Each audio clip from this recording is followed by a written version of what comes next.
Yo, what is up guys, it's me Zachary, and we got a heck of a lot to talk about today. But hold up, before I get into this, I do have to give a quick shout out to the sponsor of this video, SeatGeek. If your team was lucky enough to make the playoffs, then that most likely means two things. First off, you're not a Detroit Pistons fan like myself, and also that you have an opportunity to go see your favorite team play. And there is no better opportunity to get tickets to the games than through SeatGeek. You get the best prices, even better when you use the promo code SDC to get $20 off your first order. You get to see the seats before you buy them. It's just the best app for purchasing tickets, hands down. To games or just any live event in general. I'll have the link so you guys can go download it down in the description box below. But anyways though, now with that out the way, we can get into talking about what we gotta talk about today, which is pretty much just the games from yesterday, and they were amazing. And this is why the Washington Wizards said they were happy that they didn't have to play against Philly in the first round. A lot of people, when talking about the Sixers in the playoffs, said this team was overhyped, that their winning streak was overrated because the majority of the teams that were playing during that 16-game winning streak just weren't the best.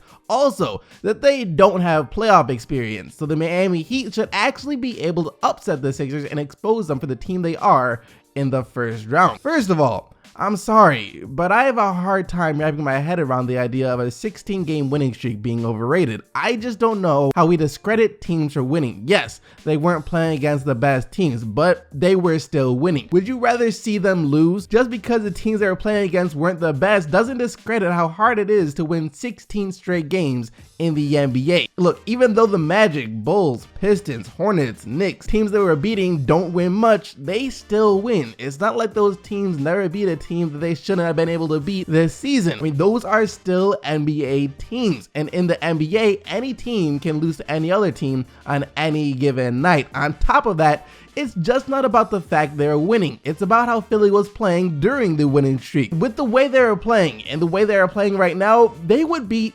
anybody, and that's even without Joel Embiid, which is the extremely scary part. You just saw what they did to the Miami Heat yesterday. In the second half, they obliterated Miami. It wasn't even close. The way they were dominating the Heat kind of reminded me how the Warriors played against the Spurs after Kawhi went down in the Western Conference Finals last year. And before I forget, I want to touch on the whole topic of playoff experience too. It's true, sometimes playoff experience is a factor, that the team with more of it has an advantage since they are less likely to be nervous and let those nerves degrade the level of their play, but it's not always a factor. In the first half, when Ben Simmons really wasn't playing so well and the Heat were still in the game, he was nervous. That was the lack of playoff experience that you saw affecting his game, but he went into the halftime locker room, realized what time it was, and turned up in the second half. He got rid of those nerves real quick. And now playoff experience doesn't matter. It's just a game of basketball to him again, and he realized that. And now he's playing like he's the best player on the court in this series, and he is the best player on the court in this series. No one on the Heat's roster is able to deal with Ben Simmons, and he knows that now. And on top of that, people were acting as if this Miami Heat team was this battle-tested team who have been consistently making deep playoff runs for the past few years. This isn't the same Miami Heat team from 2012. Look at the roster. Some of these guys, sure, they do have playoff experience, but it's not significant playoff experience. It's either experience from back when the Heat made the playoffs in 2016, got swept in the first round, or it's experience from the team they were on before the Heat, and those guys on those teams, they didn't even get to play much when they were in the playoffs on other teams. Outside of Dwayne Wade and Udonis Haslem, the Miami Heat aren't that experienced when it comes to the playoffs. Whereas on the Sixers, while yes, Ben Simmons, Dario Saric, Joel Embiid, Markelle Fultz, Robert Covington, those guys have no playoff experience whatsoever. However, you do still have guys on the roster like JJ Redick, Marco Bellinelli, Ersan Ilyasova, and even Amir Johnson. And all those guys minus Amir Johnson, I guess, were phenomenal last night. Along with Ben Simmons, they were torching the Miami Heat. So to me, as long as Ben Simmons was able to overcome his little first time in playoff jitters, which he was able to overcome, there was really no question as to who was going to win this game and who was going to win this series. It's the Sixers, hands down. I just don't see how Miami is going to be able to deal with Ben Simmons and Joel Embiid once he comes back. And if JJ Redick, if Marco Bellinelli, if Ersan Ilyasova keep playing how they've been playing, which I think they will, because those guys were a huge reason why the Sixers were playing so great and getting that 16-game winning streak, yeah, there's really no chance for the Miami Heat to win the series. The Toronto Raptors deserve a round of applause, a standing ovation even. A couple of days ago, I said that the Raptors are a team that needs to prove themselves right now. After the Washington Wizards said that they were relieved to have drawn Toronto in the first round of the playoffs, since since they think they match up well with them and can beat them. The 8th seed thinks it can beat the 1st seed in the Eastern Conference. I said the Toronto Raptors need to feel disrespected by that, and they needed to come out and send a message to the Washington Wizards right away. There was no way they could afford to lose to the Washington Wizards. And with Toronto's history of game 1 losses, this game felt more like a game 7 to Toronto. However, in the first half, when you had both Lowry and DeRozan going like 1 of 5 from the field with more turnovers than points scored, the Raptors down 4 on their home court, I knew everyone was thinking the exact same thing. Here we go again, same old Toronto Raptors. I thought I was going to have to make a video today roasting the Raptors for losing to the Wizards in game 1. And that was something that I really didn't want them to do. And that's why I was so happy when the second half started. It was as if Toronto left all of its bad playoff habits in the first half. They came out and showed us that they are for real this year in the second half. See, even though the Wizards are the A seed in the East, they aren't the typical A seed in the East. Their story is kind of similar to the Wolves story in a sense, because one of their best players went down for a couple of months, which caused them to end up with a lower seed than maybe they should have gotten. A healthy Wizards team this year probably would have been more like the 5th or 6th seed in the East. So for the Toronto Raptors come out and get the win over the Washington Wizards in game 1, their first game 1 win ever, it's a great sign. And what's really impressive about this is the fact that Kyle Lowry and DeMar DeRozan didn't even play great. They got the ball rolling to start the third. Those two came out aggressive and the rest of the team followed suit, but after that, it was the other guys for the Raptors that really got the job done. I mean, when the Raptors were able to pull away, DeMar DeRozan wasn't even in the game. Serge Ibaka, CJ Miles, Delon Wright, those are the guys that got it done for Toronto. And after seeing that, I don't really need to see anything else from this series. I'm not worried about the Raptors anymore.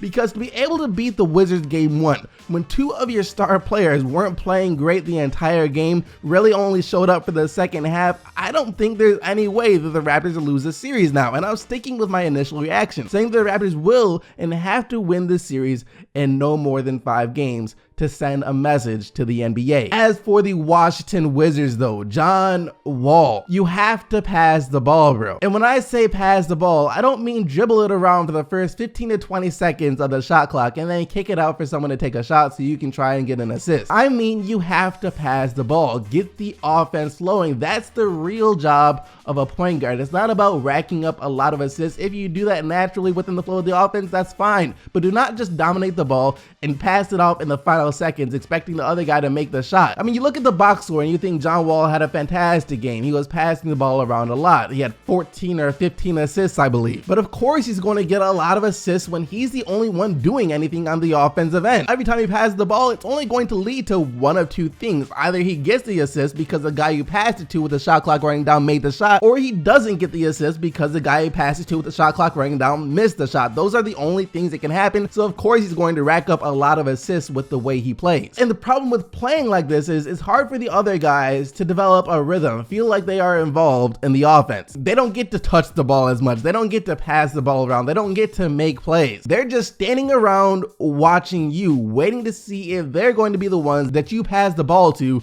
with the shot clock running down to try and make a shot. Draymond Green said right after this game that he thinks people forgot what the Warriors are capable of, and I think he's right. We sporadically saw the Warriors play to their highest level in the regular season, and when they didn't have Curry, it was like watching a completely different team out there. So after an 82-game regular season of not seeing the Warriors just dominate like they had in previous regular seasons, it was kind of easy to forget just how dominant of a team they are. But they flipped the switch, guys. They took a chapter right out of LeBron James' book, Chapter 2, Section 5. They said, we're just gonna coast on the regular season, barely try at all. Every now and then, we will flex just to make sure we still got it. But other than that, we're just gonna coast through the regular season. Give some of these people out here the hope that maybe something's wrong with us, or that this will be the year that we fall off. But then, once the playoffs start, we're going to remind them about why their favorite team is either rebuilding because they don't want to compete with us, or panic and make trade after trade to hopefully be able to compete with us. Look, the Golden State Warriors without Stephen Curry were scary good yesterday. They destroyed the Spurs. As for the Spurs, this is what a lot of people were worried about. Without Kawhi Leonard, they probably don't stand much of a chance at all against the Warriors even without Stephen Curry. There just isn't any offense outside of LaMarcus Aldridge. The Warriors knew that, so they just focused their defense on LaMarcus Aldridge. Took him out of the game completely, and this was the result. Look, the Spurs can try as many defensive schemes as they want, but unless they can get someone else not named LaMarcus Aldridge to step up and be consistent scoring threat on the offense, there is no way that they are going to beat the Warriors. For crying out loud, JaVale McGee would have been the highest scoring player for the Spurs yesterday. Outside of Aldridge, none of the other starters even broke double digits in scoring. This isn't a typical 3v6 matchup. Coming into this series, there were no favorites to win it. Only one game separated these two teams in the standings. If anything, it's gonna be more like a 4v5 matchup, and it kind of had a 4v5 matchup feel to it. But do you guys remember how I was talking about playoff Rajon Rondo, saying that once the playoffs start, he is going to be another huge problem? And look, the guy actually exists. When the playoffs start,